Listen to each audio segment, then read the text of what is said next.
నమస్తే, welcome to prime debate. నేను మీ స్వప్న. GHMC రాజకీయం వేడెక్కుతుంది. మేయర్, డిప్యూటీ మేయర్పై అవిశ్వాసం పెట్టేందుకు బీఆర్ఎస్ సిద్ధమైంది. ఈ నేపథ్యంలో కాంగ్రెస్ కార్పొరేటర్లతో మేయర్ విజయలక్ష్మి సమావేశమయ్యారు. అవిశ్వాస తీర్మానం అలాగే ఎల్లుండి జరగబోయే సమావేశాలపై చర్చించారు. అయితే కొందరు కార్పొరేటర్లు మేయర్ సమావేశానికి డుమా కొట్టడం చర్చనీయాంశంగా మారింది. మరొక వైపు మేయర్ తీరుపై ఫసీయుద్దీన్ వర్గం తీవ్ర అసంతృప్తితో ఉంది. అవిశ్వాస తీర్మానం పెడితే వీగుతుందా? సాక్షాత్తు మేయరే పార్టీ మారడం ఎంతవరకు సమంజసం? మేయర్, డిప్యూటీ మేయర్పై బీఆర్ఎస్ పోరాటంలో న్యాయం లేదా? ఇలాంటి పరిస్థితుల్లో బీజేపీ కార్పొరేటర్లు ఏం చేయబోతున్నారు? బీజేపీ కార్పొరేటర్ల మద్దతు కాంగ్రెస్గా లేకపోతే బీఆర్ఎస్గా? అసలు జీహెచ్ఎంసీలో ఏం జరుగుతుంది అనేది అయితే ఉత్కంఠ కొనసాగుతుంది. అయితే మొత్తంగా చూసుకున్నట్లయితే మేయర్ గతంలో ఎంఐఎం మద్దతుతో జీహెచ్ఎంసీ మేయర్ అయ్యారు.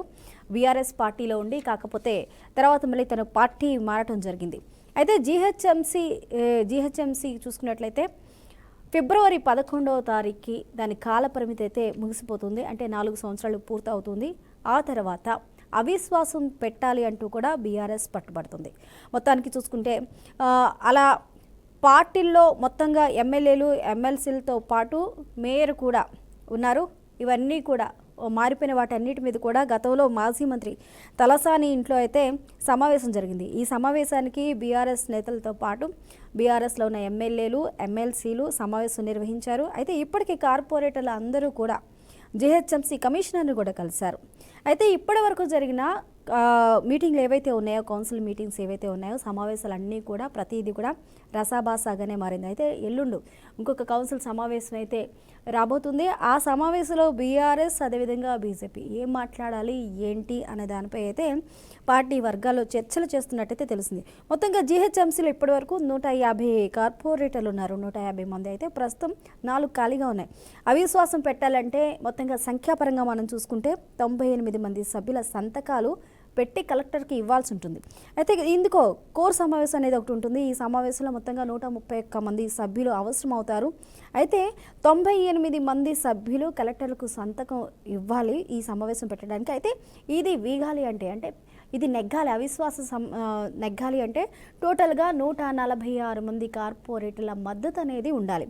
అయితే ఇప్పుడు చూసుకుంటే ఎవరికి కూడా ఇక్కడ స్పష్టమైన మెజార్టీ అనేది ఏ పార్టీకి కూడా కనిపించట్లేదు. బీఆర్ఎస్ అయితే టోటల్గా అవిశ్వాసం పెట్టాలి అని అనుకుంటుంది. కానీ దానికి కూడా కావాల్సినంత కార్పొరేటర్లు కానీ కావాల్సినంత మద్దతు కానీ ఇండివిజువల్గా వెళ్తే అయ్యే పరిస్థితి లేదు. ఎందుకంటే గెలవాలి అంటే 146 మంది మద్దతు కావాలి. బీఆర్ఎస్లో ఇప్పటి వరకు ఉన్నవారిని మనం ఒక్కసారి లెక్కల ప్రకారం మనం చూసుకున్నట్లయితే బీఆర్ఎస్లో 56 మంది కార్పొరేటర్లు గెలిచారు. ఆ తర్వాత వారంతా కూడా ఇతర పార్టీలోకి వెళ్ళటం, లేకపోతే వేరే కారణాల చేత కొంతమంది ఎమ్మెల్యేలు అవటం, లేకపోతే ఎమ్మెల్సీలు అవటం, ఇతర కారణాల వల్ల మొత్తంగా ఇప్పుడు వారికి 45 మంది మాత్రమే ఉన్నారు. అలాగే గ్రేటర్లో బీఆర్ఎస్కి ఎక్స్ ఆఫీషియల్స్ 20 మంది కలిపి మొత్తం వారి సంఖ్యాబలం 60గా ఉంది. అదే ఎంఐఎంను మనం చూసుకున్నట్లయితే గెలవడానికి 44 మంది గెలిచారు కార్పొరేటర్లు. ఇందులో ప్రస్తుతం అయితే వారికి 40 మంది మాత్రమే ఉన్నారు. 2 ఎమ్మెల్యేలు అయ్యారు. అదేవిధంగా మరో 2 మరణించారు. అయితే టోటల్గా ఎక్స్ ఆఫీషియల్స్తో కలిపి ఎంఐఎంకి ఇప్పుడున్న పూర్తి మెజార్టీ చూసుకున్నట్లయితే 51 మంది ఉంటారు. అదే బీజేపీని మనం చూసుకున్నట్లయితే 48 మంది ఉన్నారు. ఇందులో 8 మంది ఇతర పార్టీలకి చేంజ్ అయ్యారు. ప్రస్తుతం 40 మంది ఉన్నారు. ఎక్స్ ఆఫీషియల్స్ కలిపి 7 ఉన్నారు. మొత్తం చూసుకుంటే వీరి సంఖ్యాబలం వచ్చి 47 ఉంది. అంటే గతంలో కాంగ్రెస్ను కూడా మనం చూసుకోవాలి. కాంగ్రెస్ మనం చూస్తే కేవలం ఈ ఎలక్షన్స్లో కార్పొరేటర్స్లో 2 మాత్రమే కాంగ్రెస్ గెలిచారు. కానీ ప్రస్తుతం కాంగ్రెస్ పార్టీ అధికారంలో ఉంది కాబట్టి అధికారంలో వచ్చిన తర్వాత మొత్తం వీరి సంఖ్యాబలం 24కు వచ్చింది. అంటే బీఆర్ఎస్ కావచ్చు, ఎంఐఎం కావచ్చు, బీజేపీ కావచ్చు, ఇతర పార్టీల నుంచి వచ్చి కాంగ్రెస్లో జాయిన్ అయిన వారందరూ కలిపితే 24 మందిగా ఉన్నారు. అలాగే ఎక్స్ అఫీషియల్స్ యాజ్ యూజువల్లీ 14 మంది ఉన్నారు. అంటే టోటల్గా కాంగ్రెస్కి 38 మంది ఉన్నారు. అంటే 98 మంది సంతకాలు చేసి కలెక్టర్కి అయితే ఇవ్వాలి. అయితే గతంలో బీఆర్ఎస్ దీనికి ఒక రూల్ని తీసుకొచ్చింది, ఒక చట్టాన్ని తీసుకొచ్చింది. అంటే అవిశ్వాసం నెగ్గాలి అంటే 3/4 మెజార్టీ అనేది ఖచ్చితంగా ఉండాలి. అంటే ఇందులో 144 మంది సభ్యుల మద్దతు అనేది అవిశ్వాసం వీగాలంటే ఉండాలి అంటూ కూడా వారు తీసుకొచ్చింది. అయితే మరి ఇప్పుడు బీజేపీ, బీఆర్ఎస్ ఏం చేయబోతున్నాయి? కౌన్సిల్ సమావేశంలో ఏం నిర్వహించబోతున్నాయి? ఈరోజు కూడా బీజేపీ ఒక సమావేశం నిర్వహిస్తుంది. దీనికి సంబంధించి ఏం చేయాలి ఏంటి అనేది మరి ఇదే అంశం గురించి మనతో పాటు మాట్లాడడానికి జూమ్ లైవ్లో మనకి AICC official spokes person Nagesh గారు ఉన్నారు. వారితో మాట్లాడదాం.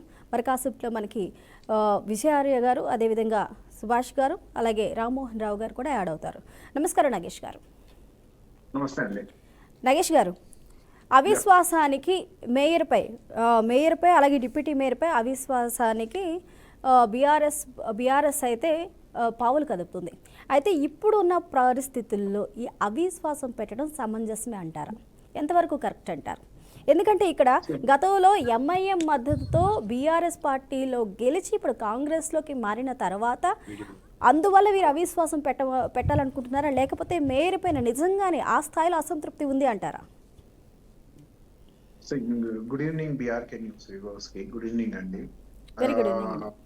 ఈ మోషన్ పెట్టడానికి రీజన్ ఫోర్మోస్ట్ పొలిటికల్ వెండిటా అంతే. అంటే ఇక్కడ ప్రోగ్రెసివ్ గవర్నమెంట్ వచ్చింది అంటే డెవలప్మెంట్ ఓరియంటెడ్ గా దిశగా పనిచేస్తున్నప్పుడు recent Davos success of CM గారు కావచ్చు, అంతకుముందు 6 గ్యారంటీస్ ఇంప్లిమెంటేషన్ తీసుకురావడానికి ఎల్లప్పుడూ ఈ కాంగ్రెస్ గవర్నమెంట్ ప్రయత్నిస్తూనే ఉంది. అండ్ 100% ఇంప్లిమెంటేషన్ తీసుకురావడానికి ట్రై చేసే ప్రాసెస్ లో బీఆర్ఎస్ ఎట్టకేలకి హిండరెన్స్ క్రియేట్ చేయాలి అంటే మేము ఉన్నాం ప్రతిపక్షంలో చూపించుకోవాలి అన్న కోణంలో సమయానికి తగ్గట్టు అంటే ఇప్పుడు సిచ్యువేషన్ అది కాదు. ఇప్పుడు నాన్ కాన్ఫిడెన్స్ మోషన్ పాస్ చేయాల్సిన అవసరం ఇప్పుడు లేదు. ఎందుకంటే you can cross check hardly ఇంకో 8-9 months 10 months లో ఇంకో ఫ్లో రేట్ డిజాల్వ్ అవుతుంది జిహెచ్ఎంసీ ఎలక్షన్స్ కి. కానీ ముందే వాళ్ళు ఎందుకు చేస్తున్నారు అంటే స్థానిక ఎలక్షన్స్ వస్తాయి టైమ్లీ రాబోయే సిచ్యువేషన్ కాబట్టి బీఆర్ఎస్ పార్టీ సిచ్యువేషన్ కి తగ్గట్టు బిహేవ్ చేయకుండా పొలిటికల్ కోణంలో మేము ఉన్నాము అంటే సమయానికి మించి యాక్షన్స్ బిహేవియర్ చూపించడం అంటే ఓ రకంగా తెలంగాణ సమాజంలో రెస్పాన్సిబుల్ అపోజిషన్ లేకపోవడమే రీజన్. అంటే రెస్పాన్సిబుల్ అపోజిట్ పార్టీ లాగా బిహేవ్ చేయట్లేదు బిఆర్ఎస్ పార్టీ. సో దానికి ఓ కైండ్ ఆఫ్ ఎగ్జాంపులే ఇది.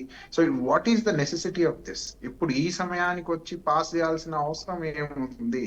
ఇప్పుడు మేయర్ గారు పార్టీ మారారు, పార్టీ సపోర్ట్ స్టాండ్ తీసుకున్నారు కాంగ్రెస్ పార్టీ కంటే కాంగ్రెస్ పార్టీ చేస్తున్న పని మీద confidence, at the same time ప్రజలకు కాన్ఫిడెన్స్ ఉండి వల్లనే కాంగ్రెస్ పార్టీ పవర్ లోకి రావడం, ఇవన్నీ కోణాలు ఉన్నాయి. ఇప్పుడు బీఆర్ఎస్ పార్టీ ఏం చూపించాలనుకుంటుంది? చూడండి మేమే కరెక్ట్ బిహేవ్ చేస్తున్నాము, రూలింగ్ గవర్నమెంట్ సరిగా లేదు అని ఓ రకంగా బురద తల్లి ప్రయత్నం తప్ప బీఆర్ఎస్ పార్టీ సమయానికి తగ్గట్టు అయితే బిహేవ్ చేయట్లేదు. దట్ ఈస్ నా అబ్జర్వేషన్. డెఫినెట్ గా ఓ రెస్పాన్సిబుల్ అపోజిషన్ అయితే లేదు తెలంగాణ సమాజంలో.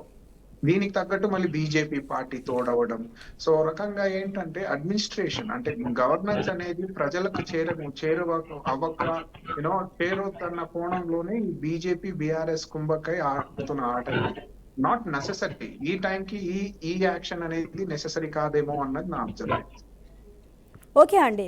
నగేష్ గారు ఒక నిమిషం హోల్డ్లో ఉండండి. అదేవిధంగా మనకి పొలిటికల్ అనలిస్ట్ బండారు రామ్మోహన్ రావు గారు కూడా యాడ్ అయ్యారు. రామ్మోహన్ రావు గారు నమస్కారం అండి. నమస్కారం అండి. ఫిబ్రవరి 11వ తేదీ తర్వాత మేయర్ విజయలక్ష్మిపై అదేవిధంగా డిప్యూటీ మేయర్పై అవిశ్వాస తీర్మానానికి సిద్ధమవుతున్నాము అంటూ కూడా బీఆర్ఎస్ చెప్తుంది. అదేవిధంగా బీజేపీ కూడా దానికి అనుగుణంగానే పాములు కదుపుతుంది.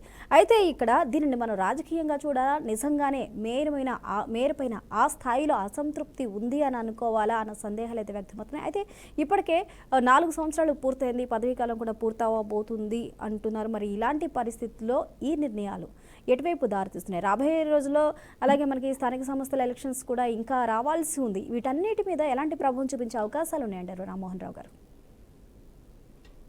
అమ్మా, మీకు అట్లాగే బీఆర్కే న్యూస్ ప్రేక్షకులకు, రాజేష్ గారికి, ఇతర ప్యానల్ మిత్రులు నమస్కారం. నమస్కారం అండి.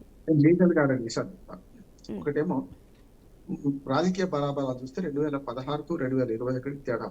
రాజకీయ బలాబలాలు చూస్తే 2016లో పూర్తిగా జిహెచ్ఎంసీలో ఎక్కువ సీట్లు గెలుచుకున్నారు టీఆర్ఎస్. కానీ అదే 2021కి వచ్చేకల్లా చాలా కష్టంగా అంటే మొత్తం 3 ముక్కలు అంటారు ప్రజలు కూడా. 45 సీట్లు బీజేపీకి, 56 సీట్లు టీఆర్ఎస్ కు, 44 సీట్లు మనకు ఎంఐఎంకి ఇచ్చారు.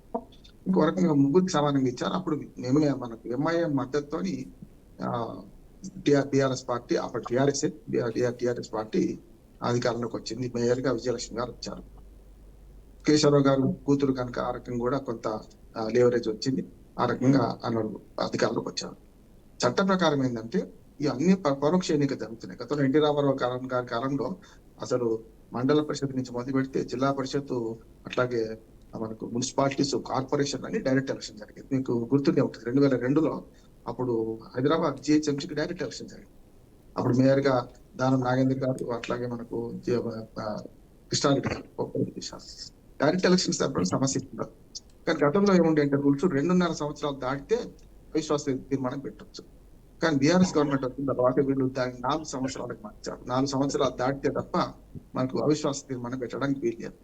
కనుక ఆ లెక్కన ఇప్పుడు 4 సంవత్సరాలు దాటాలంటే 2021 ఫిబ్రవరి 11 నాడు ఇది మొట్టమొదటి సమావేశం జరిగింది. అప్పటి నుంచి ఎలక్షన్ల కంటే ముందు, ఎలక్షన్ జరిగిన తర్వాత మొట్టమొదటి సమావేశం నుంచి లెక్కిస్తారు. కనుక ఫిబ్రవరి 11 తేదీ నాటికి 4 ఏళ్ళు పూర్తి అవుతుంది. ఆ తర్వాత అవిశ్వాస తీర్మానం పెట్టాలి.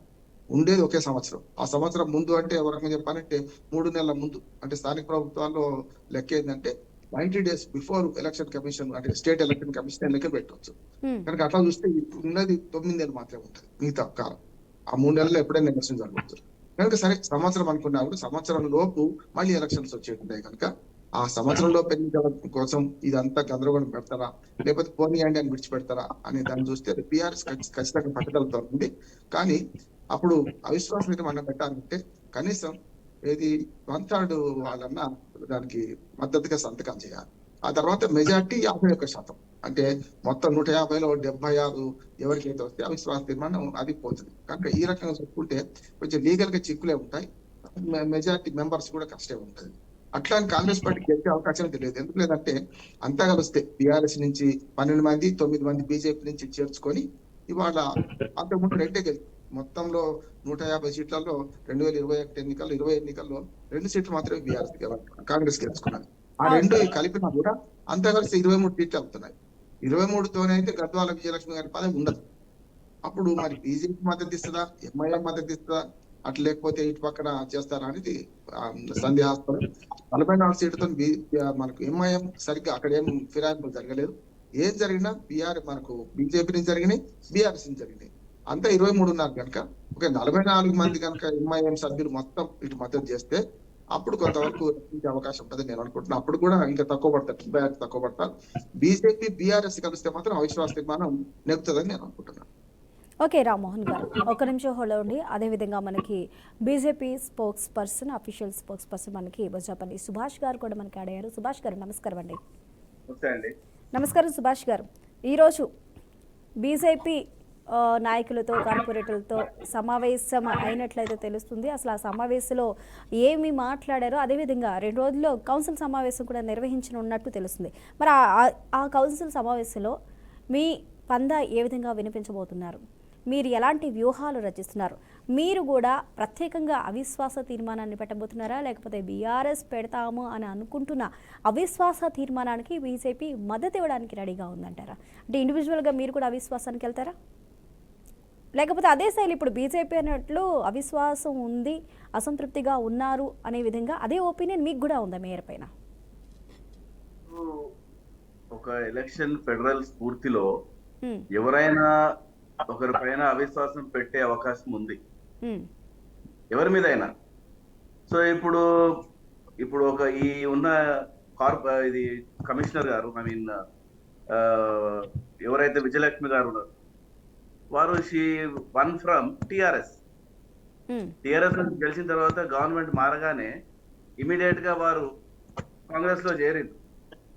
సో చేరిన తర్వాత ఇది వాళ్ళ ఎవరైతే ఉన్నారో కాంగ్రెస్ తర్వాత టిఆర్ఎస్ వీళ్ళందరూ, ఈవెన్ కాంగ్రెస్ లో కూడా వారికి వ్యతిరేకత వచ్చింది. ఇప్పుడున్న వాటిల్లో కూడా, ఇప్పుడున్న కాంగ్రెస్ సభ్యులలో కూడా వాళ్ళు కూడా one of the conspiracy creators అయిపోయారు. So it is a matter not between TRS or Congress. Total ఇప్పుడు కార్పొరేషన్ లో అందరు కూడా ఆమె అంటే వ్యతిరేకంగా ఉంటారు. ఎందుకంటే ఆమె ఒంటెద్దు పోకడ, ఎవరికి న్యాయం చేసింది ఈమె? ఎవరిని అసలు తెలంగాణకి ఏమన్నా మూమెంట్ లో పాల్గొన్నదా ఈవిడ? డిక్షి చెప్పండి. ఈమె తెలంగాణ మూమెంట్ లో పార్టిసిపేట్ చేసింది లేదు. కేవలం ఒక కేశవరావు గారి కూతురు అనే ఒకటే ఒక పాయింట్ పైన ఆమెను కార్పొరేషన్ చైర్మన్ గా చేసింది, అంతేగాని ఇంకేం లేదు. కాకపోతే ఇప్పుడున్నది ఇప్పుడు ఎలక్షన్ రేపు జరగబోతున్న సంవత్సరం పాటు సంవత్సరంలో ఎలక్షన్ రాబోతున్నాయి. ఇప్పుడు ఆమె చేసింది ఏంటిది అనేది కార్పొరేషన్ లో కాకుండా మున్సిపల్ టైం అయిపోతుంది. ఒకసారి రసాల. ఎలక్షన్స్ లో ఏం చేయబోతున్నారు, అసలు వీళ్ళు చేసింది ఏంటిది హైదరాబాద్ కార్పొరేషన్ కి. ఓకే సుభాష్ గారు మీరు కొంచెం లౌడ్ గా మాట్లాడు, కొంచెం గట్టిగా మాట్లాడండి, వాయిస్ మీదిలో వస్తుంది. వీరు ఒక పార్టీ నుంచి గెలిచి ఇంకో పార్టీలో పోవడానికి ఏమున్నది వీళ్ళ దగ్గర, అది ఫస్ట్ తప్పండి. వీళ్ళని గెలిపించింది ఒక పార్టీ పైన, తర్వాత వీళ్ళు కాంగ్రెస్ లోకి, అంటే ఒక పార్టీ నుంచి గెలిపిస్తే ఇంకో పార్టీకి వెళ్ళటం వీళ్ళ ఇష్టానుసారం చేయొచ్చు ఏదైనా కూడా. అంటే పబ్లిక్ వాళ్ళ అంటే ఇక్కడ సుభాష్ గారు, అంటే ఇక్కడ ప్రాబ్లమ్ బీఆర్ఎస్ మీద గెలిచి ఎంఐఎం మద్దతుతో బీఆర్ఎస్ మీద గెలిచి కాంగ్రెస్ లోకి వెళ్ళడమే ప్రాబ్లమా ఇప్పుడు ఈ అవిశ్వాసం రావడానికి? అదొకటే ప్రాబ్లం అంటారా? అన్నీ అండి. ఇప్పుడు మీరు ఒక పార్టీ నుంచి గెలిపించినప్పుడు ఆ పార్టీ కట్టుబడి ఉండాలి, ఆ పార్టీ పవర్ లో ఉన్నా లేకపోయినా కూడా ఆ పార్టీలో ఉండాలి. ఎందుకంత యావ మీకు పవర్ లేకపోతే ఏంటి? ఒక 5 సంవత్సరాలు ఆగండి, మళ్ళీ కొట్లాడండి ప్రజాక్షేత్రంలోకి వెళ్ళి. కేవలం కాంగ్రెస్ పార్టీ అధికారంలో ఉంది అనే ఒకే ఒక్క రీజన్ తోనే ఆమె పార్టీ మారారంటారు, అంటే అధికార పార్టీలో ఉండాలి అని, అదొకటే అంటారు. కొత్త వాళ్ళు కాంగ్రెస్ వాళ్ళు మళ్ళీ హార్ట్ ట్రేడింగ్ చేసి మళ్ళీ వాళ్ళు చేసుకునే వాళ్ళు ఏమైందండి? ఇవి అంతగా ఊరికి కాంగ్రెస్ లోకి వెళ్ళి జరిపోయింది ఇవిడ. అట్లా కాంగ్రెస్ లోకి వెళ్ళి అక్కడ సరిగ్గా ఉన్నదంటే అది కూడా లేదు కదా. అక్కడ వాళ్ళ మధ్యలో కుమ్ములాటలు, ఈమె ఒంటది పోకడా. అండ్ ఇక్కడ ఇంకోటి ఏంటంటే టిఆర్ఎస్ కూడా వాళ్ళ ఉనికి కాపాడుకోవడానికి కోసమే ఈ అవిశ్వాస తీర్మానం పెడుతుంది. సరే, అది ఎందుకు పెడుతుంది ఎట్లా అనేది తర్వాత సంగతి. రేపు జరగబోయే సంవత్సరంలో ఎలక్షన్స్ రాబోతున్నాయి. 25 డిసెంబర్ కల్లా ఈ కార్పొరేషన్ అయిపోతుంది డ్యూరేషన్. సో ఇంకోటి ఏంటంటే రేపు రాబోయేది ఎట్టి పరిస్థితుల్లో కార్పొరేషన్ ని బీజేపీ కైవసం చేసుకోబోతున్నది. దానికి మేము మా ఉనికి చాటుకోవాలనేది టిఆర్ఎస్ ముందుండి ఫస్ట్ గా వీళ్ళు ఈ అవిశ్వాసం పెడుతున్నారు. సో దానికి ఎవరు వస్తారనేది టైం చెప్తే స్టిల్ 10th కల్లా అవిశ్వాస తీర్మానానికి లెటర్ ఇచ్చేది ఉన్నది. కాబట్టి ఈ 1 వీక్ లో, ఈ 10 days లో ఎవరు ఏంటిది అనేది నంబర్స్ వస్తాయి. దాని తర్వాత ఖచ్చితంగా అవిశ్వాసం అయితే ఉంటది. ఎందుకంటే everybody will support the move. Okay Subhash గారు. మేడం ఓకే సుభాష్ గారు, ఒక నిమిషం హోల్డ్ ఉండండి. మనకి మరొక గెస్ట్ యాడ్ అయ్యారు, బీఆర్ఎస్ నుంచి అఫీషియల్ స్పోక్స్ పర్సన్ విజయార్య క్షత్రియ గారు. విజయార్య గారు నమస్కారం అండి. నమస్తే. విజయార్య గారు, ఏం జరుగుతుంది బీఆర్ఎస్ లో? ఈ అవిశ్వాసాలేంటి, అవిశ్వాస తీర్మానాలేంటి? ఇప్పుడు ఇమీడియట్ గా ఎందుకు అవిశ్వాసం పెట్టాలని అనుకున్నారు? మరి మీ పార్టీలో ఉన్నంత వరకు ఎందుకు అవిశ్వాసాన్ని పెట్టలేదు? పార్టీ మారిన తర్వాత అవిశ్వాసం పెట్టాలన్న ఆలోచన ఎందుకు వచ్చింది? దీని వెనకాల గల కారణాలేంటి? రాజకీయ స్వార్థమా, లేకపోతే వ్యక్తిగత కక్ష, లేకపోతే పార్టీ మారారు అనేది కోపంతో ఈ విధంగా చేస్తున్నారా? ఏంటి రీజన్?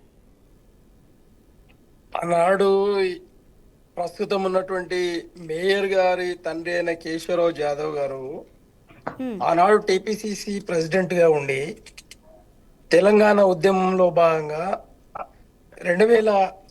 2009 దఫాలో 2009 ఆ ప్రాంతంలో పార్టీ మారడం జరిగింది. ఆ మారిన తర్వాత ఆయనకు సంపూర్ణంగా కేసీఆర్ గారితో సమానమైనటువంటి మరి హోదా కల్పివ్వడం జరిగింది. అయినా వాళ్ళు ఈరోజు 2 సంవత్సరాలు అంటే 2 దఫాలు 2 టర్మ్స్ మరి 2 దఫాలుగా పరిపాలనను, అంటే దాదాపు 10 సంవత్సరాలు పరిపాలనను అనుభవించిన తర్వాత వాళ్ళు ఈ విధంగా ఈసారి కాంగ్రెస్ పార్టీ రాగానే వాళ్ళు అన్నీ మర్చిపోయి దుర్మార్గంగా పార్టీ మారడం అనేది అది ప్రజలు కూడా మెచ్చలేదు. కాబట్టి ఖచ్చితంగా మేము పార్టీకి చేసిన ద్రోహాన్ని కానీ విజయారి గారు, రాజకీయాల్లో ఈ పార్టీలోనే ఉంటాము, చివరి శ్వాస వరకు ఇదే పార్టీలో ఉంటాము అనేవారు ఉండే శాతం తక్కువ. రాజకీయాల్లో పార్టీ మారడం అనేది చాలా సర్వసాధారణమైన విషయం. ఎందుకు బీఆర్ఎస్ ఇంత సీరియస్గా తీసుకుంటుంది మరి? ఎందుకంటే గతంలో బీఆర్ఎస్ కూడా ఇలాంటి పార్టీ మారటాన్ని, పార్టీ ఫిరాయింపుల్ని గట్టిగానే ప్రోత్సహించింది. గతంలో ఏం జరిగిన అన్న విషయాలన్నీ కూడా చూసుకున్నట్లయితే మరి ఇక్కడ బీఆర్ఎస్ నుంచి బయటకు వెళ్ళినప్పుడు మాత్రమే ఎందుకు ఈ పదం అనేది బయటకు వస్తుంది? పార్టీకి అన్యాయం చేశారు, ద్రోహం చేశారు లాంటి పదాలు ఎందుకు వస్తున్నాయి అంటారు? అంటే అమ్మ, వ్యక్తికి నాయకుడికి మధ్యలో కొన్ని తేడాలు ఉంటాయమ్మా. అందరికీ సమానమైనటువంటి ఉండవు. ఎందుకంటే కేశవరావు జాదవ్ గారు ఆనాడు తెలంగాణ ఉద్యమంలో, ప్రత్యేక తెలంగాణ రాష్ట్ర ఉద్యమంలో ముందు వరుస నాయకుడుగా, ఇప్పుడు ఆయన వచ్చిన తర్వాత డి శ్రీనివాసరావు గారు రావడం జరిగింది. అంటే ఒక పెద్ద స్థాయి. ఈ రోజు పొన్నాల లక్ష్మయ్య గారు కాంగ్రెస్ అధ్యక్షులు, మాజీ అధ్యక్షులు ఈ రోజు పార్టీలో ఉన్నారు. అంటే నేను ఏమంటున్నాము అని అంటే, మీరు మీ స్థాయి ఆ పార్టీలో ఏ స్థాయిలో అయితే ఉన్నారో ఆ స్థాయిని కల్పించిన తర్వాత, అన్ని అకామిడేషన్స్ చేసిన తర్వాత కూడా ఈ రోజు 10 సంవత్సరాల పరిపాలనను అనుభవించి ఈ రోజు కాంగ్రెస్ రాగానే మళ్ళీ కాంగ్రెస్ గుటికి చేరడము అనేది అది హాస్యాస్పదము. ఒకటి, వాళ్ళు వ్యక్తిగతంగా వాళ్ళ ఆత్మ వంచన, అంటే ఆత్మ న్యూనత భావాన్ని ఈ రోజు మరి వాళ్ళు అనుభవిస్తూ ఉన్నారు, ఎందుకు మేము కాంగ్రెస్ లోకి వెళ్ళామని. అయితే మరి వాళ్ళ ఫాదర్ నిజమే, ఈ రోజు భారతీయ జనతా పార్టీ సోదరులు చెప్పేది వాస్తవంగా అది. విజయారి గారు పార్టీలోకి వెళ్ళిన తర్వాత ఎలాగో గత 10 ఏళ్ల నుంచి బీఆర్ఎస్ లో ఉన్నారు, తను బీఆర్ఎస్ నుంచే గెలిచారు అని చెప్తున్నారు కాబట్టి, పార్టీలోకి వెళ్ళిన తర్వాత, పార్టీ మారిన తర్వాత, కాంగ్రెస్లోకి వెళ్ళిన తర్వాత ఎందుకు వెళ్ళాం బాబు అని చెప్పేసి బాధపడుతున్నారు అంటున్నారు. మరి మేయర్ విజయలక్ష్మి ఏమైనా మీకు ఫోన్ చేసి చెప్పారా? పార్టీలో ఇలా ఉంది, కాంగ్రెస్ ఈ విధంగా ఉంటుంది, వెళ్ళి అనవసరంగా బాధపడ్డాను, బీఆర్ఎస్లో ఉంటేనే బాగుండేది అన్న ఒపీనియన్ మీకు ఏమైనా చెప్పారా? హలో, చెప్పండి విజయారి గారు. అయితే ఈడ మీకు అంత స్పష్టంగా తెలంగాణలో స్పష్టత ఉన్నది. రాజకీయాల విషయంలో ప్రజలకు స్పష్టత వచ్చింది, రాజకీయ పార్టీ నాయకులందరికీ కూడా స్పష్టత వచ్చింది. ఏంది అని అంటే, ఖచ్చితంగా బీఆర్ఎస్ పార్టీని తుడిచిపెట్టాలి అనే ఏకైక లక్ష్యంతో ఈరోజు మరి ఎమ్మెల్యేల మార్పిడి కానీ, ఎమ్మెల్సీల మార్పిడి కానీ, అలాగే మరి ఎంపీలను, అలాగే ఈరోజు కార్పొరేటర్లను, ఎంపీటీసీ, జడ్పీటీసీలు, సర్పంచులను కూడా ఆ పార్టీలోకి మార్చే ప్రక్రియలో కాంగ్రెస్ తర్వాత భారతీయ జనతా పార్టీ కుట్రలు పన్నుతున్న విషయం అందరికి తెలుసు. అయినా కూడా ఈ రోజు మొండికేసి నిలబడ్డ వాళ్ళు మీరు చూస్తా ఉన్నారు. ఇది దాదాపు 40 పైచీలు కార్పొరేటర్లు ఇంకా ఉన్నారు. 55 మందికి 40, అంటే దాదాపు 15 మంది మారినారు. దాదాపు 15 మంది కాంగ్రెస్ లోకి మారారు. అయితే ఇప్పుడు ఉన్న వాళ్ళు 40 మంది ఉన్నారు. ఇప్పుడు నిజంగా కూడా అవిశ్వాస తీర్మానం పెడితే తప్పించుకునే పరిస్థితి లేదు. కాబట్టి వాళ్ళకు బుద్ధి చెప్పాల్సిన అవసరము ఉన్నది. మేము ఖచ్చితంగా దాన్ని వదిలిపెట్టే ప్రసక్తే లేదు. అవకాశం ఉన్నప్పుడు మేమెందుకు వదిలిపెడతామండి? అంటే వీళ్ళు ఏమనుకున్నారంటే, కానీ ఇక్కడ విజయారే గారు మీరు అంటున్నారు అవిశ్వాసం చెప్పండి. ఇప్పుడు ఆ 10 సంవత్సరాలు అనుభవించి కంటిన్యూషన్ లో ఈ 5 సంవత్సరాలు కూడా మేమే అనుభవించాలి అధికారాన్ని అనే ఆ ఆకాంక్ష, చెడు బుద్ధి మరి ఆ మేయర్ గారిది తప్పు, వాళ్ళ డాడీ తప్పు. కాబట్టి వాళ్ళకు బుద్ధి చెప్పాల్సిన అవసరం ఉంది. ఖచ్చితంగా దుర్మార్గమైన చర్య వాళ్ళది. వాళ్ళకు సరి అయిన హోదానిచ్చి, సరి అయిన మర్యాదనిచ్చి పార్టీలో యాజ్ పర్ ది ప్రోటోకాల్ గా ఈక్వల్ టు కేసీఆర్ గా కూర్చుని పెట్టినా కూడా ఈరోజు జిహెచ్ఎంసీ మేయర్ కావాలని చెప్పి మరి వాళ్ళు కోరగానే వెంటనే జిహెచ్ఎంసీ మేయర్ పదవిని కట్టబెట్టినటువంటి కేసీఆర్ గారిని అవమానపరిచారు. కాబట్టి ఖచ్చితంగా మేము మరి యాక్షన్ మేము ఖచ్చితంగా పాల్పడాల్సిన అవసరం ఉంది. వాళ్ళకు బుద్ధి చెప్పాల్సిన అవసరం ఉంది. కాబట్టి మేమైతే వదిలిపెట్టాం. అవిశ్వాసం ఖచ్చితంగా పెట్టి తీరుతాము. ఆమెను ఖచ్చితంగా మేయర్గా దించే పనిలోనే ఉంటామండి. ఓకే, కాకపోతే ఇక్కడ విజయారే గారు మేయర్ని దించే పనిలో ఉన్నారు. అవిశ్వాసాన్ని మేము పెడతాము, అవిశ్వాస తీర్మానం పెడతాము అంటున్నారు, బాగానే ఉంది. కానీ ఇక్కడ అవిశ్వాసంలో గెలవాలి అంటే కావాల్సిన మద్దతుగా ఉండవలసిన సభ్యుల సంఖ్య అనేది కూడా ఇక్కడ మనం ఒక్కసారి చర్చించుకోవాలి. అయితే ఇక్కడ ఏ 2 పార్టీలు కలిస్తే కానీ అది గెలిచే అవకాశాలు కనిపించట్లేదు. ఎందుకంటే ఏ పార్టీ, ఒక బీఆర్ఎస్ కావచ్చు, ఎంఐఎం కావచ్చు, లేకపోతే బీజేపీ కావచ్చు, దేనికి కూడా సరిపడా అంటే మేము ఇక్కడ పెడితే ఇది అయిపోతుంది అన్న స్థాయిలో సభ్యుల మద్దతు లేరు, సభ్యులు కూడా లేరు.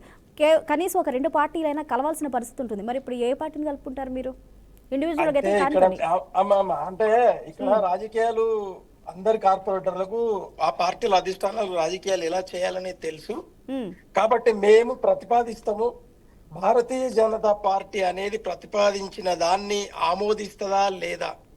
ఎంఐఎం అనేది ఎంఐఎం ఆల్రెడీ ఇప్పుడు కొల్లుడైపోయింది కాంగ్రెస్ తో ఆ పార్టీతో పాటు. కాబట్టి ఎంఐఎంను వదిలేసి భారతీయ జనతా పార్టీ మేము పెట్టినటువంటి ప్రతిపాదనను మరి ఆమోదిస్తుందా లేదా అనేది చూడాల్సిన అవసరం ఉంది. ఒకవేళ ఆమోదించలేదనుకోండి, మేమేమంటాము, ఖచ్చితంగా భారతీయ జనతా పార్టీ కాంగ్రెస్ కుమ్మకైందని అంటాం కదా, తప్పదు కదా. మేము Okay. లిస్టు పెడతాం కదా.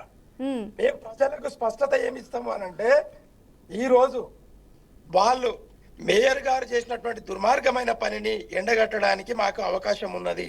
ఆ అవకాశాన్ని సద్వినియోగపరచుకుంటాము. ఓకే. దుర్మార్గమైన పని అంటే విజయారే గారు, దుర్మార్గమైన పని అంటే పార్టీ మారడమేనా? ఇంకేమన్నా చెప్పగలుగుతారా మరి మీరు? లేదా పార్టీ మారడం కూడా, తర్వాత వాళ్ళు స్టేట్మెంట్స్ ఇచ్చిన లెవెల్ ఏదైతే కేసీఆర్ గారి గురించి పార్టీ గురించి అక్కడ మారిన తర్వాత స్టేట్మెంట్స్ కూడా చాలా విరుద్ధమైనటువంటి స్టేట్మెంట్స్ ఇచ్చారు. కాబట్టి మేమేమంటున్నాం అని అంటే, ఖచ్చితంగా మేము ప్రతిపాదిస్తాం. మేము భారతీయ జనతా పార్టీని మేము కూడా కోరేది ఏంటి అని అంటే, ఇలాంటి చర్యలకు పాల్పడే వారికి ఖచ్చితంగా బుద్ధి చెప్పాల్సిన అవసరం ఉందని చెప్పి మేము కోరుతాము. ఒకవేళ వాళ్ళ ఇష్టం ఉంటే దానికి సపోర్ట్ చేస్తారు, లేకపోతే లేదు. కానీ మేము అవిశ్వాస తీర్మానాన్ని మాత్రం మేము ప్రవేశపెడతాము. ఓకే విజయారే గారు, ప్రవేశపెడతాము. ఓకే విజయారే గారు, ఒక నిమిషం హోల్డ్ ఉండండి. అయితే ఫిబ్రవరి 11 తర్వాత మేయర్పై అవిశ్వాస తీర్మానం పెడతాము అంటూ కూడా బీఆర్ఎస్ అంటుంది. అయితే బీఆర్ఎస్కి కావాల్సిన మద్దతు ఇవ్వవలసిన సంఖ్యాబలం అయితే లేదు. కానీ మరి బీఆర్ఎస్కి మద్దతు ఇచ్చేది ఎవరు అంటే బీజేపీ ఇవ్వచ్చు అన్న సందేహాలను వ్యక్తం చేస్తున్నారు. ఇవ్వచ్చు, ఇవ్వకపోవచ్చు. ఒకవేళ బీజేపీ మద్దతు ఇవ్వకపోతే కాంగ్రెస్ బీజేపీ రెండు కూడా కొమ్మక్కయ్యాయి అనే వార్తను మేము తెర మీదకి తీసుకొస్తామంటూ కూడా బీఆర్ఎస్ నాయకులు అయితే చెప్తూ ఉన్నారు. రైట్, నగేష్ గారు, నగేష్ గారు, టెక్నికల్ గా ఎందుకంటే ఎంతమంది ఉన్నారు చెప్తాను. నేను యాక్చువల్గా అడ్వకేట్ గా చెప్తున్నాను, చెప్పండి. పార్టీతో సంబంధం లేదు. కానీ ఎట్లా వీలు అవుతుంది ఎట్లా వీలు కదా నేను ప్రోత్సాహం తెలుసుకుంటానమ్మా. యాక్చువల్ గా ఇప్పుడు ఏంటంటే, అప్పుడు ఎన్నికైనప్పుడు ఏదైతే ఉన్నప్పుడు 44 సీట్లు ఎంఐఎంకి వచ్చినాయి, 45 సీట్లు బీజేపీకి వచ్చినాయి, 56 సీట్లు టీఆర్ఎస్ వచ్చినాయి, 2 సీట్లు మాత్రం కాంగ్రెస్ వచ్చినాయి. 12 మంది ఏమో కాంగ్రెస్ ని, మన బీఆర్ఎస్ నుంచి 12 మంది ఇక్కడ కాంగ్రెస్ లో మారిండ్రు, 9 మంది బీజేపీ కార్పొరేట్లు మారిండ్రు. మొత్తం కలిస్తే 23 మంది అయిపోయారు అటు పక్కన కాంగ్రెస్ కు. ఇప్పుడు ఏంటంటే అవిశ్వాస తీర్మానం పెట్టాలంటే, నేను కొంచెం తప్పు చెప్పొద్దు కదా, 50% మంది సంతకాలు పెడితే అవిశ్వాస తీర్మానం అమలవుతుంది. మీరు ఎంతకుముందు అడిగారు కదా భువన గారు, ఏది ఇప్పుడు ఎందుకు వచ్చింది అవిశ్వాస తీర్మానం, రాజకీయంగా ఏం మార్పు వచ్చిందంటే ఏం లేదు. లీగల్ గా ఏంటంటే 4 years దాటాలి. గతంలో 2.5 ఏళ్ళు ఉండే, 2.5 ఏళ్ళ నుంచి దాన్ని 3 ఏళ్ళు చేశారు, 3 ఏళ్ళ నుంచి 4 ఏళ్ళు దాటితే తప్ప అవిశ్వాస తీర్మానం పెడతాను వీల్లేదు. కనుక అవిశ్వాస తీర్మానం పెట్టాలంటే 50% కావాలి. కానీ ఇందులో నామినేటెడ్ ఎమ్మెల్యేస్, ఎంపీలు, రాజ్యసభ సభ్యులతో సహా, ఎమ్మెల్సీలతో సహా ఇందులో సభ్యులు ఉంటారు. ఒరిజినల్ 150 మంది సభ్యులు ఉన్నారు. ఇప్పుడు మొత్తం 150 చనిపోయింది, పోతే 146 అయింది. 146 తోడు 50 మంది ఎక్సీ ఆఫీసర్ సభ్యులు ఉన్నారు. 50 మంది ఎట్లా అంటే ఎమ్మెల్యేలు ఉన్నారు, ఎంపీలు ఉన్నారు, అట్లాగే ఎమ్మెల్సీలు ఉన్నారు. వీళ్ళందరూ ఎక్స్ ఆఫీసర్ సభ్యులుగా ఉన్నారు. ఇప్పుడు కేంద్ర మంత్రులు ఇద్దరు మనకు, మన కిషన్ రెడ్డి గారు కానీ, లేకుంటే మనకి హైదరాబాద్ లో ఈటల రాజేంద్ర గారు కానీ, వీళ్ళందరూ వస్తారు ఎంపీలు, ఎమ్మెల్యేలు. ఇప్పుడున్న పరిస్థితి అంటే 146 మంది కార్పొరేటర్లు ఉన్నారు, 50 మంది ఏమో ఎక్స్ ఆఫీసర్ సభ్యులు, మొత్తం 196 అయినాం. ఈ 196లో 50 మంది అంటే 95 మంది సంతకాలు పెట్టాలి. 95 మంది అంటే టీఆర్ఎస్ ఉన్న వాళ్ళు ఎంతమంది, 12 మంది పోయింది కనుక 156లో 40 మంది కార్పొరేటర్లు ఉన్నారు, 11 మంది ఏమో ఎమ్మెల్యేలు ఉన్నారు, 6 ఎమ్మెల్సీలు ఉన్నారు, 3 రాజ్యసభ సభ్యులు, మొత్తం 63 మంది. ఈ 63 మందితో అవిశ్వాస తీర్మానం బెటర్. అదే బీజేపీ కలిసింది అనుకోండి, బీజేపీకి 45 మంది కలిస్తే అందులో చనిపోయిన వాళ్ళు ఉన్నారు, తర్వాత ఒక సీట్ ఖాళీ అయితే ఓడిపోయింది వాడు, అంటే 47కి వచ్చింది.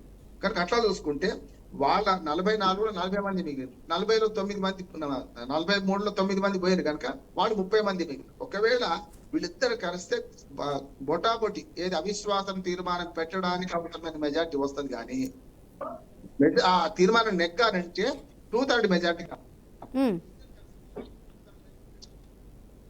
అన్మ్యూట్ చేయండి రామ్మోహన్ గారు.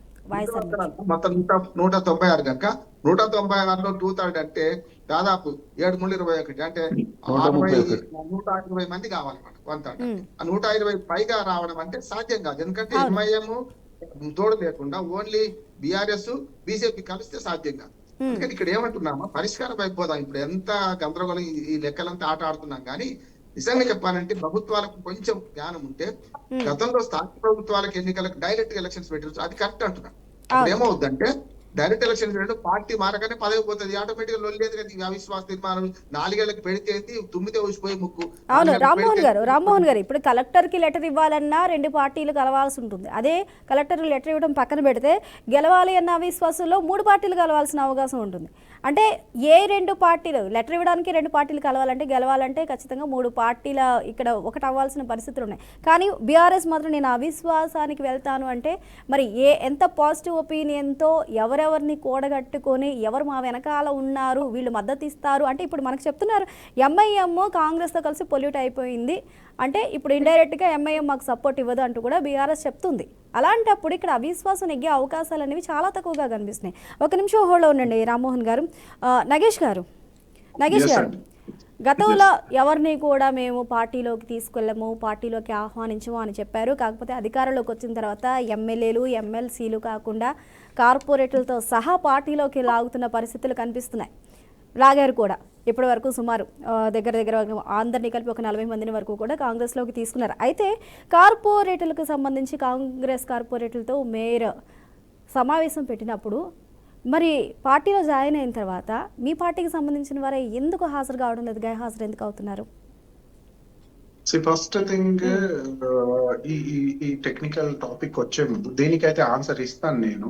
కాంగ్రెస్ పార్టీ అధికారంలో వచ్చిన తర్వాత మిగతా పార్టీ నుంచి వెల్కమ్ చెప్పారు. మేమైతే స్టార్టింగ్ లో మేము ఎలక్షన్ కి వెళ్లే ముందు మేము మా పార్టీ ద్వారాలు అదర్ పార్టీస్ కి క్లోజ్ అన్నాము. వాస్తవమే, మా ఇప్పుడున్న సీఎం గారి నుంచి అప్పుడు కంపెయినింగ్ కమిటీ మధుయాక్షి గౌడ్ వరకు ప్రతి ఒక్కరు చెప్పిన విషయమే అది.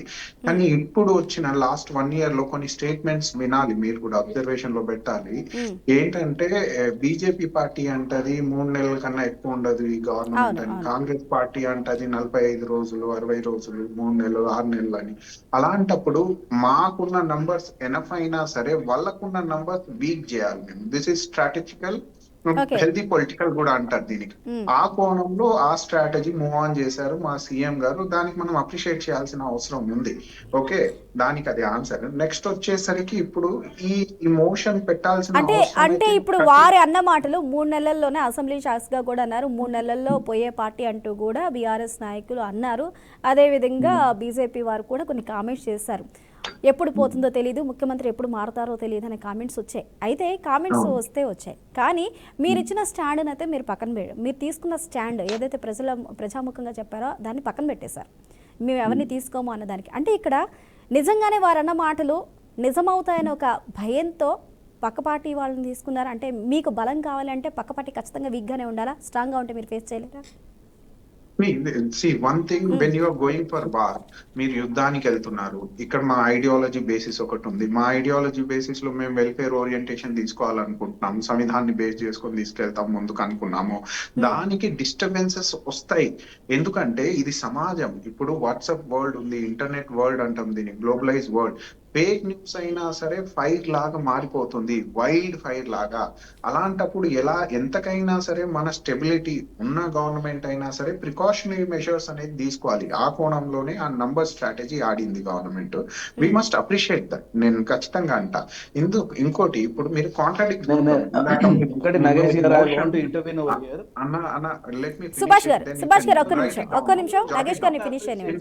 రాసుకోండి అన్నగారు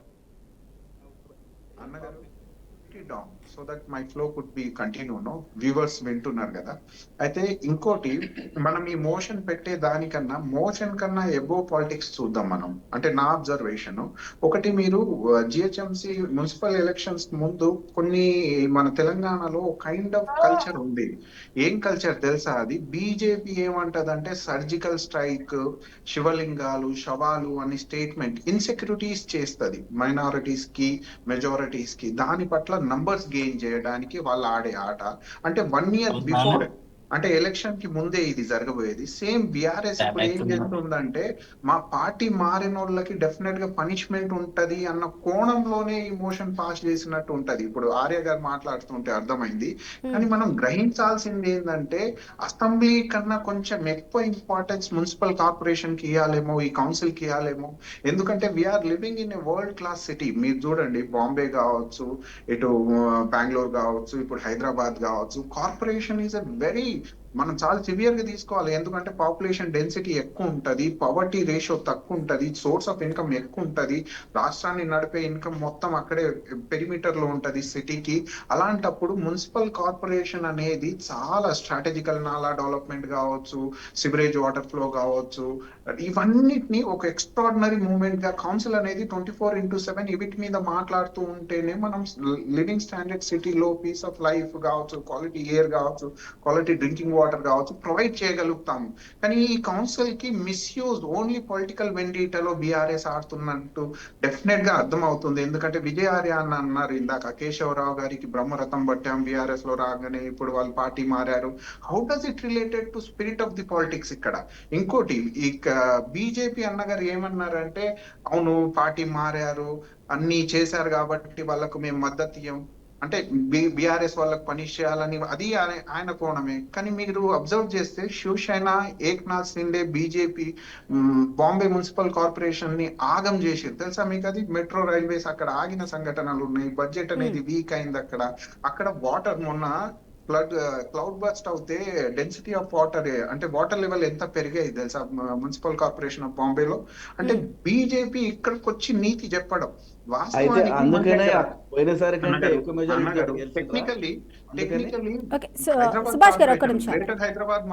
గ్రేటర్ హైదరాబాద్ మున్సిపల్ కార్పొరేషన్ కి ఓ యూనిక్ ఫీచర్ ఉంది వరల్డ్ క్లాస్ లో. ఈ వెస్టర్న్ వరల్డ్ తో కంపేర్ చేస్తే ఏంటంటే we use Japanese investment lot. Hussain Sagar నుంచి జపనీస్ గార్డెన్ అని డిఫరెంట్ అంబియన్స్ ప్రొవైడ్ చేస్తాం మనం సిటీస్ లో. ఎందుకంటే to give a best quality of living to the people, metropolitan లో ఉన్న పీపుల్. దీనికి ఎగ్జాంపుల్ తీసుకొని బాంబే మున్సిపల్ కార్పొరేషన్ ఫాలో అవుతుంది, అటు బెంగళూరు మున్సిపల్ కార్పొరేషన్ కూడా ఫాలో అవుతుంది. అలాంటి కార్పొరేషన్ లో ఉన్న మన కౌన్సిల్ మెంబర్స్, అది బీజేపీ కావచ్చు, బీఆర్ఎస్ కావచ్చు, ఎవరైనా కావచ్చు, ఎంత బాధ్యతగా కౌన్సిల్ ని రన్ చేస్తే అంత ఓకే నగేష్ గారు, బాధ్యతగా కౌన్సిల్ ని రన్ చేయాలి.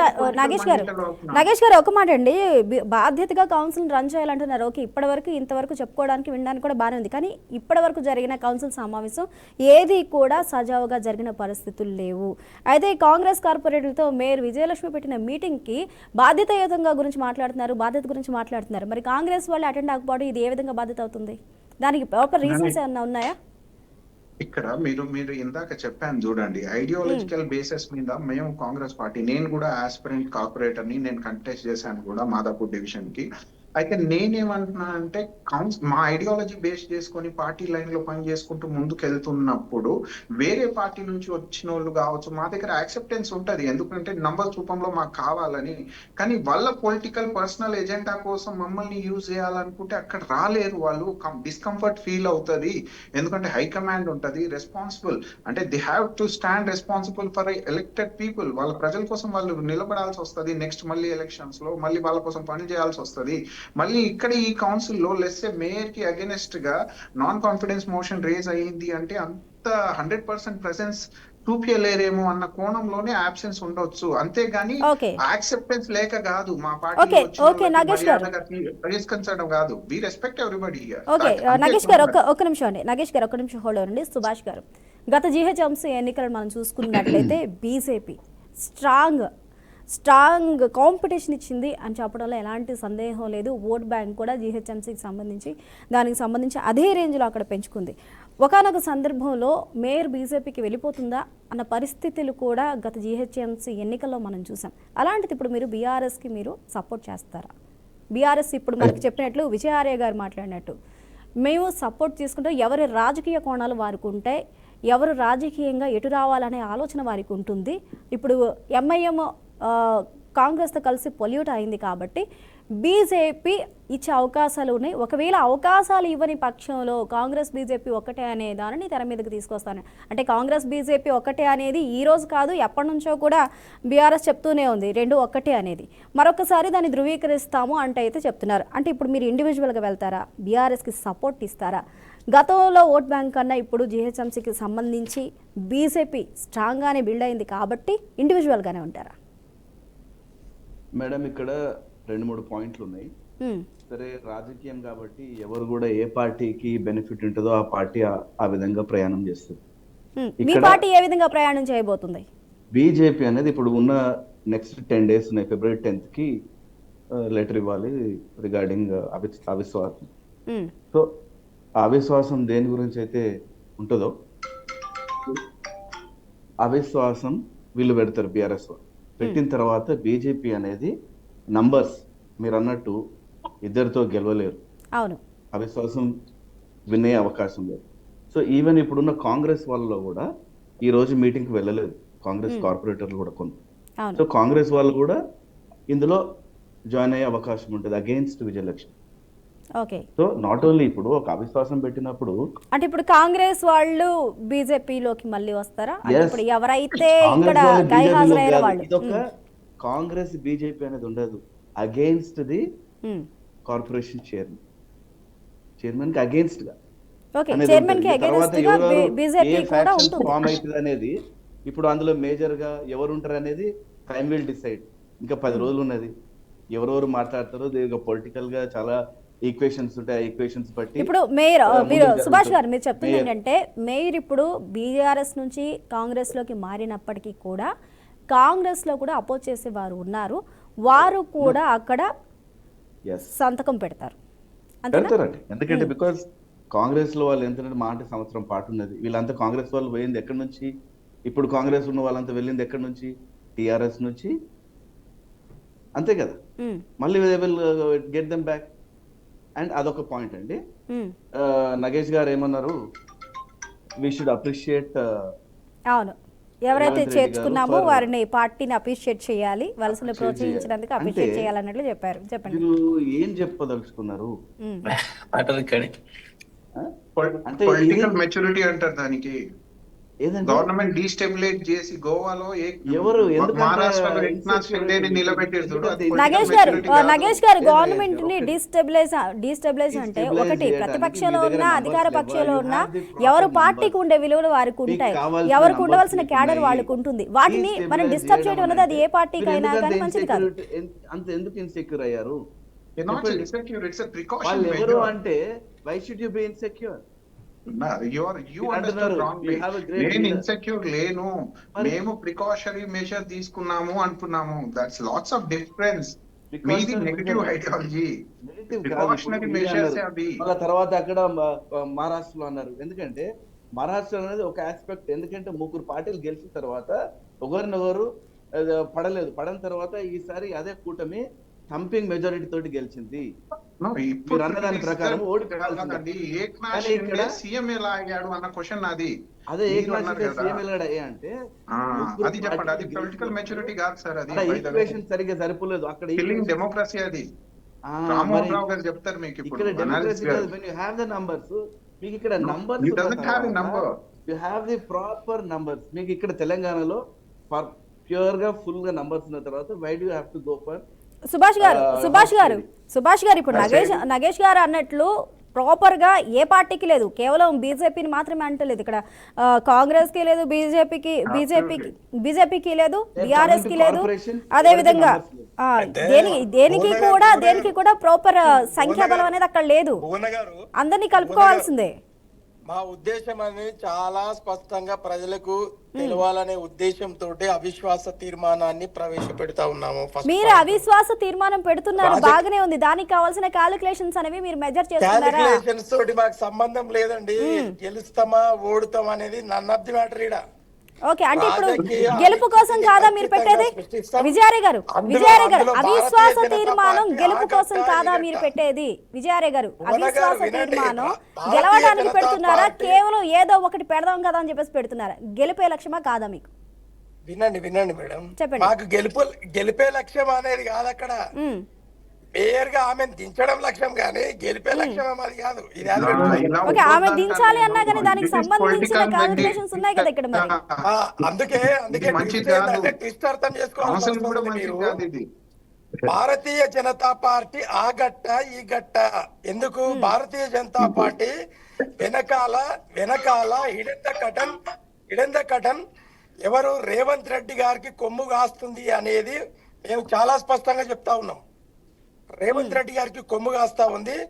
టిఆర్ఎస్ పార్టీని తుదముట్టించాలి, నామరూపాలు కూడా చేయాలని చెప్పేసి ఈ రోజు తెలుగుదేశం పార్టీ చంద్రబాబు నాయుడు గారు, అలాగే భారతీయ జనతా పార్టీ మోదీ గారు, కిషన్ రెడ్డి గారు, బండి సంజయ్ గారు, అలాగే కాంగ్రెస్ పార్టీలో ఉన్నటువంటి కాంగ్రెస్ అసలు నాయకులు అస్సలు కాదు, ఓన్లీ రేవంత్ రెడ్డి గారి టీం.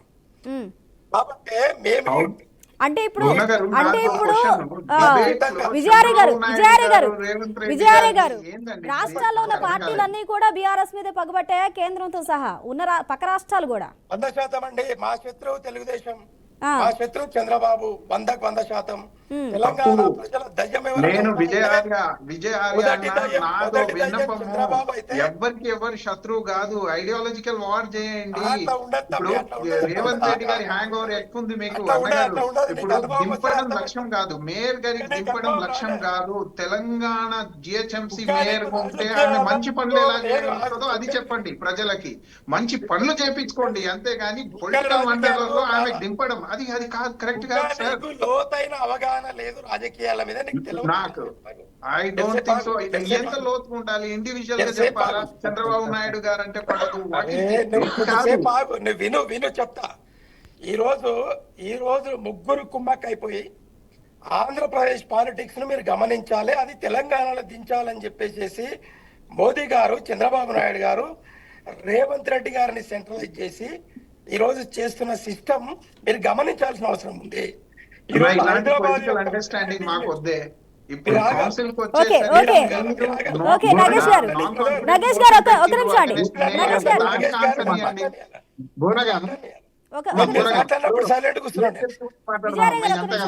ప్రపంచ రాజకీయాలు, దేశ రాజకీయాలు వద్దు, ట్రంప్ గురించి వద్దు, ఇక్కడ ఓన్లీ జిహెచ్ఎంసీ గురించి మాట్లాడుతున్నాను. జిహెచ్ఎంసీలో భాగంగానే ఈ రోజు మేము అవిశ్వాస తీర్మానాన్ని ప్రవేశపెడతాం. ఒకటి, మేయర్ గారు గెలవలేరు, ఓడిపోతారు. రెండవది భారతీయ జనతా పార్టీ ఆ గట్ట ఈ గట్ట రెండు తేలుతాయి మాకు. కానీ ఇక్కడ విజయారే గారు అవిశ్వాస తీర్మానం గెలవటం కాదు, మేము విజయారే గారు ఒక మాట అండి, అవిశ్వాస తీర్మానం పెట్టేది మేము గెలవడానికి కాదు, దించడానికి అని చెప్తున్నారు. ఇప్పుడు అవిశ్వాస దిగిపోతే ఏంటి పరిస్థితి? విజయారే గారు మేము పెట్టేది అది చాలా ఉంది. రామ్మోహన్ గారికి అర్థమైంది. నేను చెప్తాను దూరంగా ఒక్క మాట, ఎందుకంటే రాజకీయానికి వస్తాను. ఇప్పటిదాకా నేను టెక్నికల్ గా చెప్పిన కదా, నేనేమంటున్నానంటే ఇప్పుడు వారు గెలవడం అంటేనే దించడం కదా, అది వేరే ఇది వేరే చల్లపించి ముందాల్సిన అవసరం లేదు. నెంబర్ 1. ఒకటి, ఇప్పటికే సుభాష్ గారు స్పష్టం చేసిండ్రు విజయారాయ్ గారు, మేము అవిశ్వాస తీర్మానం మీరు పెట్టండి, మేము సంఖ్యాబలం కోసం మేము సంతకాలు పెడతామని ఇప్పటికే స్పష్టం చేసిండ్రు. మేము కూడా ఉంటారు ఆయన, వాళ్ళు సమస్య లేదు. ఎందుకంటే శత్రువు మిత్రుడు.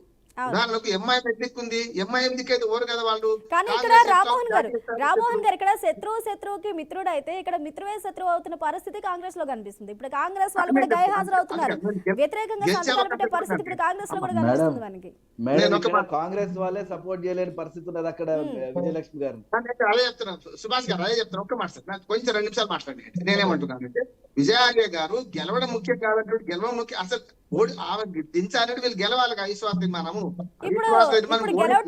కాదు అన్నప్పుడు అసలు అవిశ్వాస తీర్మానం పెట్టవలసిన అవసరం కూడా లేదు, ఎందుకంటే దానికి సంబంధించిన రిజల్ట్ ఏదైతే రానప్పుడు అది పెట్టడం వల్ల టైం వేస్ట్. ఒక్క మాట, నేను 2 నిమిషాలు మాట్లాడి ఏమంటున్నానంటే కాంగ్రెస్ బీఆర్ఎస్ పార్టీ అవిశ్వాస తీర్మానం పెట్టండి, మేము సంఖ్యాబలం 93 కావాలి కదా, 96 మంది సంతకాలు పెట్టాలి కదా, 50% అంటే 93 మేము పెడతామని, మిగతా సంతకాలు మేము పెడతాం. సుభాష్ గారు ఇంతకుముందు చెప్పారు. ఎందుకు పెడతారంటే చెప్తాను. ఎందుకంటే ఒక బదనాం ఏం రావద్దు, కాంగ్రెస్ బీజేపీ ఒకటి అనేది బదనాం రావద్దు. ఒకటి. రెండోది, అసలైన శత్రువు ఎవడు? రేపు ఎంఐఎం. ఎంఐఎం అంటకాగుతుంది ఎట్లా ఎవరితో కాంగ్రెస్ తోటి. కనుక ఎంఐఏకి వ్యతిరేకంగా పెట్టాల్సిందే కదా, పెడతారు సంతకాలు. కానీ గెలవడానికి కూడా స్కోప్ ఉందని నేను అంటున్నాను. ఎట్లా చెప్తాను నేను. ఇప్పుడు కాంగ్రెస్ పార్టీకి ఇద్దరే గెలిచారు. మనం ఇద్దరు గెలిస్తే 9 మంది బీజేపీ వాళ్ళు పోయినరు, 12 మంది బీఆర్ఎస్ వాళ్ళు పోయినరు. ఈ 12, 9 అక్కడ సంతృప్తిగా లేరు. ఆ 12, 9లా ఎంతమంది వస్తారు? 134 మంది వస్తే ఆ విశ్వాసం ఎక్కుతుంది. 134 మంది అంటే వీళ్ళకి ఎంతమంది ఉన్నారు? 96 మంది ఓన్లీ వీళ్ళకే ఉన్నారు. ఎవరికి? మన బీఆర్ఎస్ కే ఉన్నారు. నేను చెప్పాను కదా, ఎమ్మెల్యేలు ఎమ్మెల్సీ హైదరాబాద్ లో ఎక్కువ సంఖ్యలో బీఆర్ఎస్ గెలిచింది. ఒక ఎమ్మెల్యే బీజేపీ గెలిచారు, రాయసింగ్. మిగతా ఇద్దరు ఎంపీలు ఏది సికింద్రాబాద్ గాని, ఈ 2 ఎంపీలు మన బీజేపీ గెలుచుకుంది. అంటే 3 సీట్లు వాళ్ళ అయినా కదా 50లో. కనుక హైదరాబాద్ లో కాంగ్రెస్ పాలన లేదు. హైదరాబాద్ లో ఎమ్మెల్యేలు గెలవలేదు కాంగ్రెస్ కు. హైదరాబాద్ మొత్తం 24 మంది చూసుకుంటే గెలవలేదు. కనుక ఇప్పుడు ఏమైందంటే పార్టీ మారిన వారు కనుక విజయలక్ష్మి గారి మీద కోపంతో మళ్ళీ వాళ్ళు వెనక్కి రావాల్సిన అవసరం లేదు. ఓటు వేస్తే చాలు. ఎట్లా బీఆర్ఎస్ సభ్యులే వాళ్ళు, ఎట్లా బీజేపీ సభ్యులే వాళ్ళు. కనుక వాళ్ళు ఓట్లు వేస్తే ఆటోమేటిక్ గా వీళ్ళు గెలిచే అవిశ్వాస తీర్మానం నెగ్గే అవకాశం ఉందని నేను అంటున్నా. మేనేజ్ చేస్తున్నా. ఓకే, రైట్ అండి, right. Thank you so much. ఈ డిబేట్లో పాల్గొన్న రామ్మోహన్ రావు గారికి, అదేవిధంగా సుభాష్ గారికి, విజయార్య క్షత్రి గారికి, అదేవిధంగా నగేష్ గారికి, అందరికీ కూడా థ్యాంక్ యూ సో మచ్ అండి. రైట్, చూస్తూనే ఉన్నాం కదా, జిహెచ్ఎంసీ రాజకీయాలు అయితే వెడుకుతూ ఉన్నాయి. మేయర్ని అలాగే డిప్యూటీ మేయర్ని దించాలి అన్న లక్ష్యంతో బీఆర్ఎస్ అయితే కంకణం కట్టుకుంది. ఫిబ్రవరి 11 తర్వాత అవిశ్వాస తీర్మానం పెడతామని కూడా అంటుంది. అయితే కాకపోతే ఇక్కడ చూసుకున్నట్లయితే ఒక ఎంఐఎంకి కావచ్చు, బీఆర్ఎస్కి కావచ్చు, బీజేపీకి కావచ్చు, ఇటుపక్క కాంగ్రెస్ కావచ్చు, దేనికి కూడా అవిశ్వాసం తీర్మానం ఇండివిజువల్గా వెళ్ళి నెగ్గే పరిస్థితులు అయితే కనిపించట్లేదు. ఇక్కడ కలెక్టర్కి 98 మంది వరకు సంతకాలు చేసి వాళ్ళ అవిశ్వాస తీర్మానం పెట్టాలి అంటే అక్కడ కూడా ఒక 2 పార్టీలు కలవాల్సిన పరిస్థితి ఉంది. అదేవిధంగా అవిశ్వాస తీర్మానం నెగ్గాలి అంటే 3 పార్టీలు కలవాల్సిన పరిస్థితి ఉంది. అంటే టోటల్గా మెజార్టీ మనం చూసుకున్నట్లయితే 147 మంది సభ్యులు మద్దతు ఇవ్వాల్సి ఉంటుంది. అంటే దానికి 3 పార్టీలు కలవాల్సి ఉంటుంది. మరి ఈ అవిశ్వాస తీర్మానం ఎంతవరకు నెగ్గుతుంది? ఏ పార్టీలకి సపోర్ట్ ఇస్తే, అదేవిధంగా కాంగ్రెస్ వాళ్ళే వ్యతిరేకంగా మేయర్కి ఓటేస్తారా? అసలు ఈ అవిశ్వాసం ఎలాంటి పరిణామాలకు దారితీస్తుంది అనేది వేచి చూడాలి. ఇది వాళ్ళ prime debate. Keep watching VRK news.